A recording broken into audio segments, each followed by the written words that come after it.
Sri Lanka is one united nation again and fast on its path to a new future. A future for which a generation of Sri Lankans have paid for dearly, some with the ultimate sacrifice. The Sri Lanka Rupawahini Corporation, being the premier television network in Sri Lanka, considered it our duty to be actively involved in the formulation of that future. Thus, we bring you Checkmate, the stories of some extraordinary people who have gone that extra mile, set out that extra hour to achieve success in very ordinary circumstances, so that you too may be encouraged to aspire for such greatness. Checkmate, a new Sri Lanka, together we can.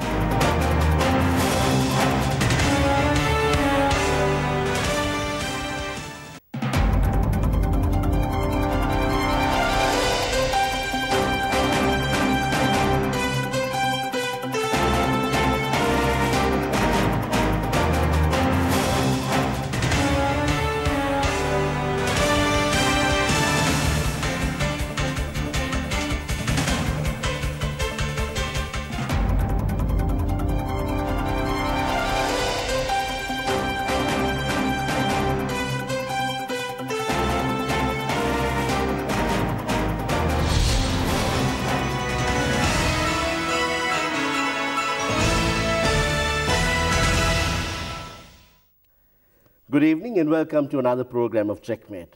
Once again, we are privileged indeed to have the presence of a very distinguished personality in the studios tonight.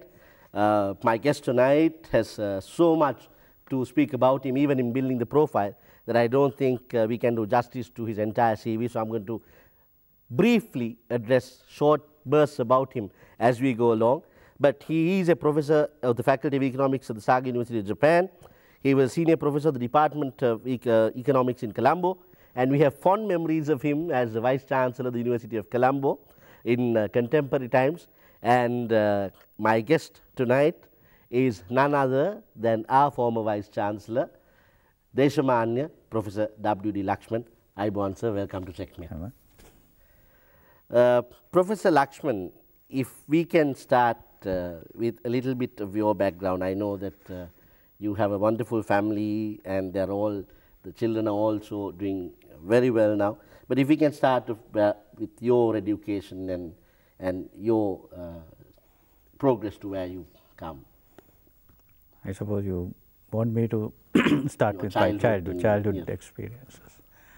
I come from a village in the Gold District, a place called Mihiripanna.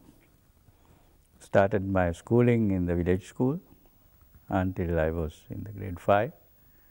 From grade 5, I moved to secondary school in Gaul, Vidyaloka Vidyalaya we used to call it at that time. Now they have changed the name to Vidyaloka College. Right. It was not among the top 3 or 4 schools in Gaul.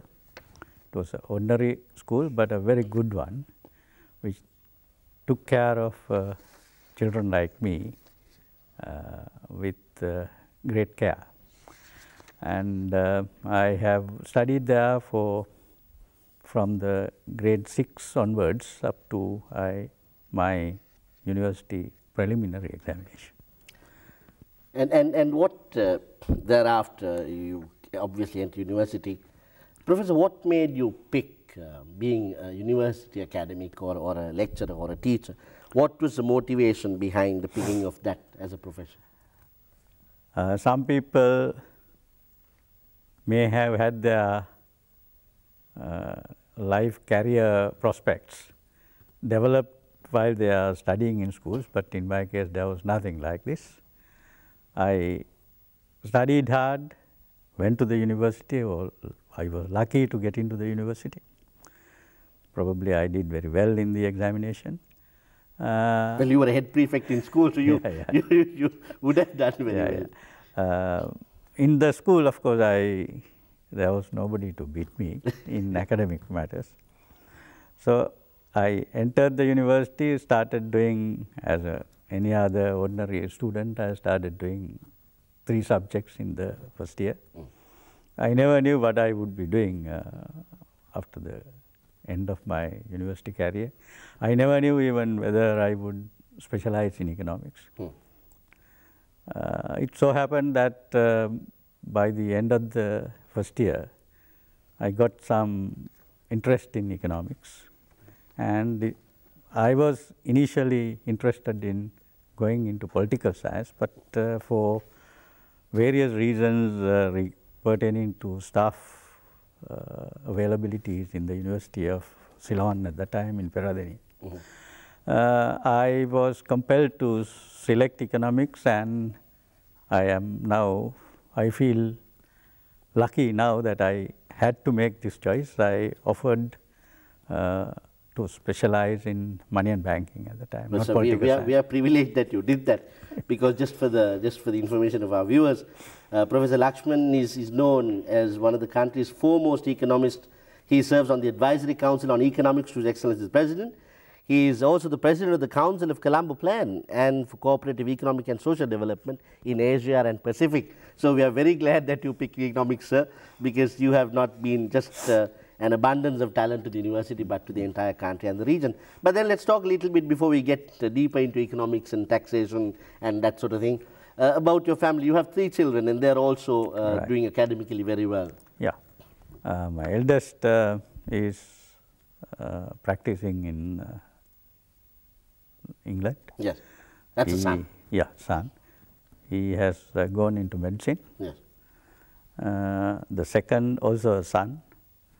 Rajit is the name. First one is Harsha. Yeah. Rajit has also gone into economics, my own field. Entry in the 1980s as a think tank, located in the public sector, but in a somewhat more autonomous, independent role than any other public sector organization like a department or a public corporation. So there is a certain amount of freedom for independent research and independent opinion, expressing independent opinions on economic policy matters. In fact, this was originally articulated during the time of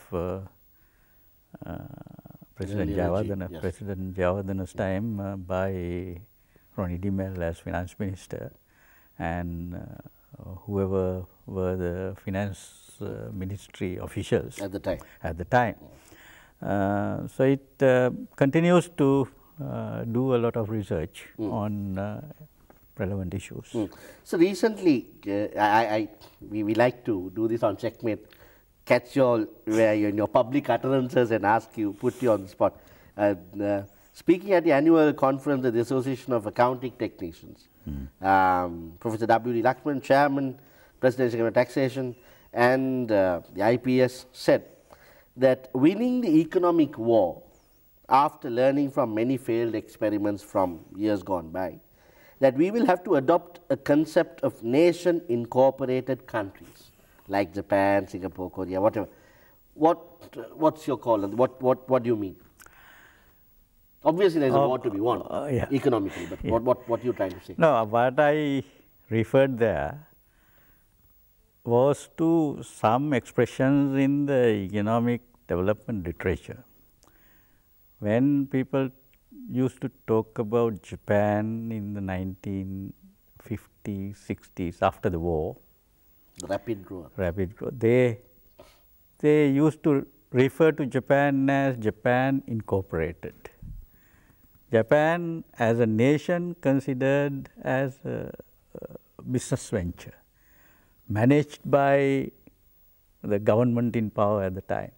There was one particular ministry, important ministry in Japan, which was giving the leadership, guiding the economy to desired directions. This ministry was the Ministry of International Trade and Industry. Briefly, the abbreviation form is the MITI, M-I-T-I, and also the Finance Ministry in Japan. Similarly, when it comes to South Korea, people used to call Korea Incorporated. And these countries, and also to some extent Singapore under Lee Kuan Yew, also Malaysia under Mahathir Mohamad. So these countries tried to, the governments in these countries tried to guide their countries in certain desired directions. Of course, desired directions have been determined through a political process, and some powerful ministries were guiding the countries on those directions, on those on the path that it should go.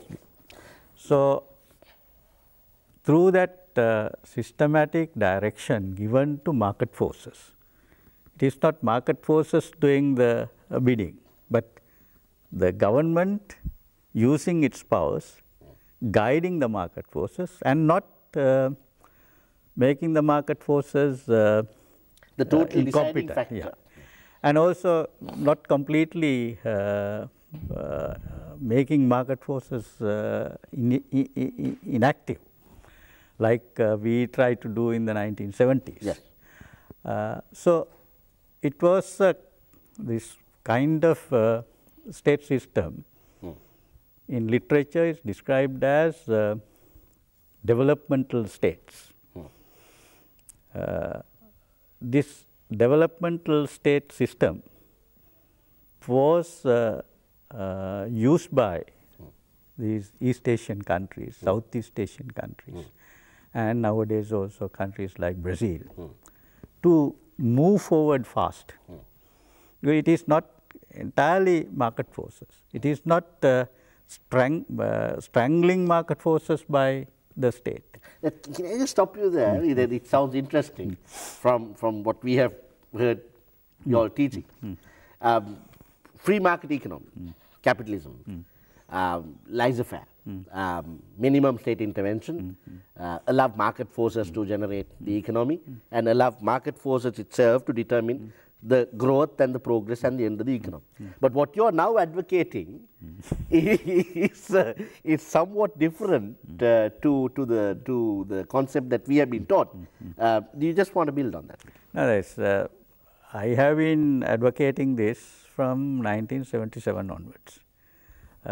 Opening up and liberalization here, I was of the opinion that it was done too soon, too much. There ought to have been guidance of the market forces to desired directions by state forces. That has not happened here. And in every successful development scenarios, I could see, reading history, I could see this guiding force of responsible social entity. The only entity that is there elected by the people is a government. So that has to do that. Of course, when the government tries to do that, there are countries where the government did a extremely unsuccessful job. There are countries, for perhaps example, by over-regulation. Yeah, over-regulation. So that is also there. So this is a very difficult exercise. But of course, I suppose it's a matter, sir, of finding the balance. Balance, yeah. Exactly. Yeah. And people, for example, talking about India, people say in 1990 India opened up, liberalized, and that is the beginning of India's rapid development. No doubt India liberalized in 1990, but it was not a liberalization like 1977, no subsequent liberalization in Sri Lanka. In India, certain regulations, certain guiding forces remain. Can I just, before I get to that, the other point that I want to bring, but since you spoke of India, then earlier we spoke of Japan and that rapid growth that we used to learn in university, and they were 60% of their economy or industry was demolished, and in 3 years they were back there. But is there something that we as a citizenry, Sri Lankan citizens, if you look at a Japanese national, you look at India, the massive growth in China, is there an attitudinal change that we as citizens also need to contribute to this growth economically? Definitely yes, but what kind of a change, it requires a lot of discussion, but a few points which come to my mind. It is not the average citizenry, they are no doubt important, but it is the leadership groups, the so-called elite groups in society that have to take this up. For example, for a country to acquire that incorporated kind of image and to push that country forward in certain desired directions, the leadership role has to be taken by the business community, the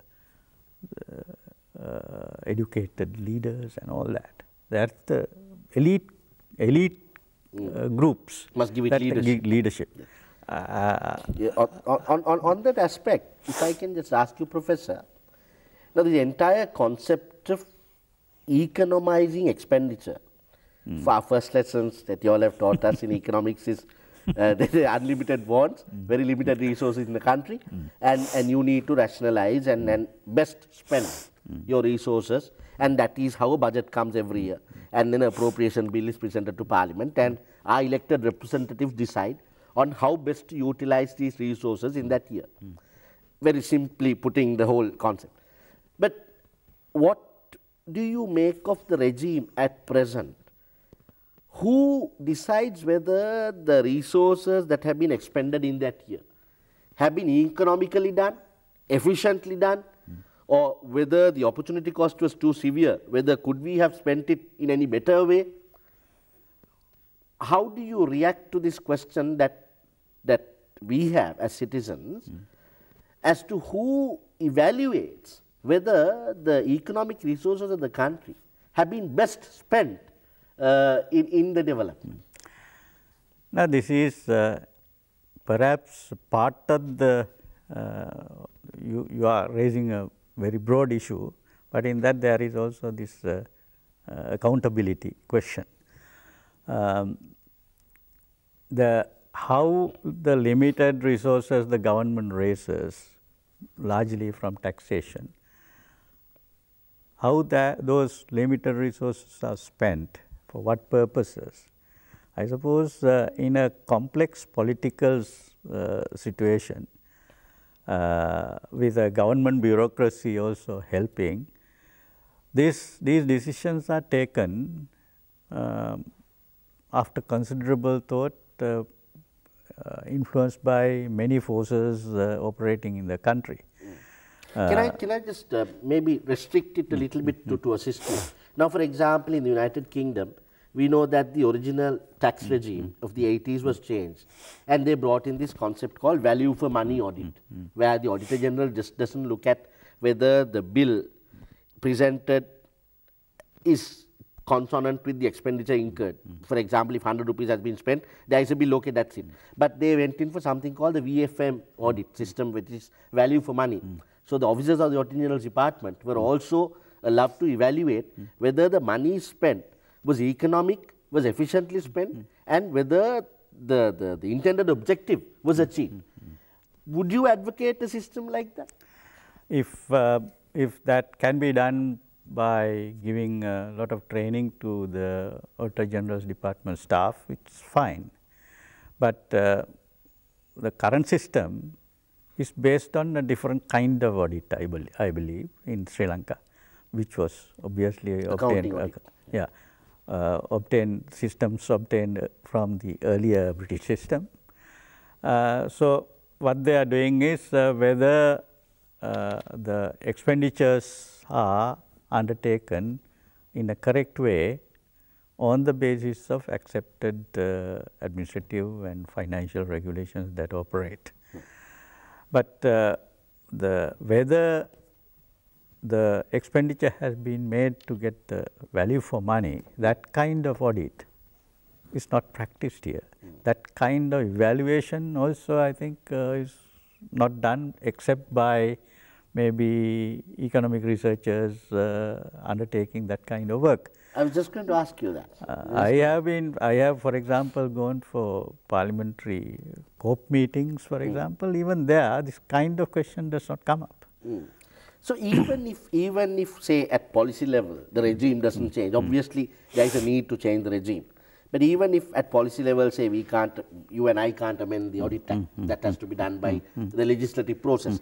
But can't people like you, say the IPS, Institute of Policy Studies, I mean you're also attached to the Colombo plan, of course that has a different mandate, but can't academics, learned in economics, treasures of this country like you, form yourself into say a review mechanism or a body of persons that evaluate economizing of expenditure, of the state's expenditure and resources, and perhaps even speak to ordinary people like us and tell us at the end of a year? No, even these reforms in the British system probably came as a result of some of the researchers that have been undertaken of the previous system by the British and other academics. So even here, people who are specializing in areas like public finance ought to be undertaking this kind of research. The efficiency with which expenditure has been incurred, the economic logic of the systems adopted in allocating expenditures for various purposes. These are things which objectives, these are things which public finance scholars ought to be doing. There may be a few in our academia as well. In Colombo University there is one, I believe in Beradiniya there. Yes. So there may be a few people who are doing this kind of research. Yes. In fact, recently I have seen 1 or 2 articles in newspaper, in journals on Sri Lankan public finance expenditures and things like that. I have not seen any coordinated effort in it, and I have not seen exactly any article exactly looking at this particular problem. But certainly, there's something. There's a need for it. Yeah. Well, Professor, this is a question that we throw to all our guests, because all our guests are meticulously picked from the cream of Sri Lanka, because there is much that we believe we all have to give to the future generations of Sri Lanka. We've our generation and yours have fought a 30-year-old battle, and here is a new future dawning upon Sri Lanka, which our future generations need to build. What does Deshamanya Professor W.D. Lakshman have to tell that future Sri Lanka in your area, in the area that you have mastered, in the area that you have served us for years? What is your message to that future Sri Lanka that is about to build a future for us? We have been in a globalization, system of globalization. We are increasingly influenced by what is happening in the rest of the world. But I have the feeling that before going into the rest of the world, there has to be certain things that are happening, that ought to happen within the country. So there is a group of people who consider nowadays national thinking is something bad, because we are in a globalizing world. But I don't think that things ought to be considered so simplistically. Yes. Globalization ought to come after national interest, national development. So how one could combine this national development or reconcile national development and globalization? This is something which our young generation ought to be considering.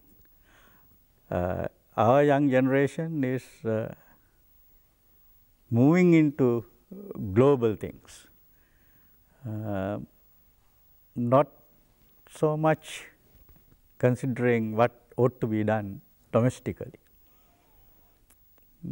With my experience, 40 years experience in the universities and outside, subsequently also, I think this is a question which ought to be seriously addressed. I have not done any writing on it, but constantly thinking. Maybe you ought to. Sir, it's been an absolute privilege and pleasure having you as our guest. It is wonderful seeing you after all these years.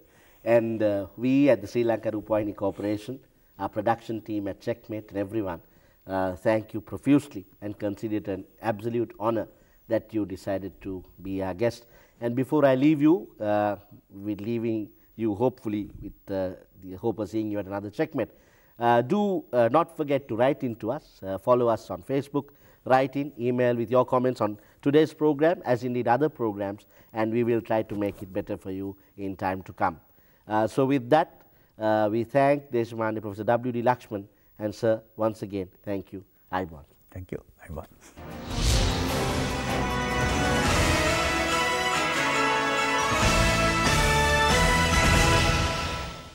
So, together with the production team of Checkmate, we once again bid you good night. And we do so with the hope of seeing you again on another one of our programs in the not too distant future. And I leave you with these words from H.W. Longfellow. Heights by great men reached and kept were not attained by sudden flight, for they, whilst their companions slept, were toiling upwards in the night. Future Sri Lanka, young Sri Lanka, achievable.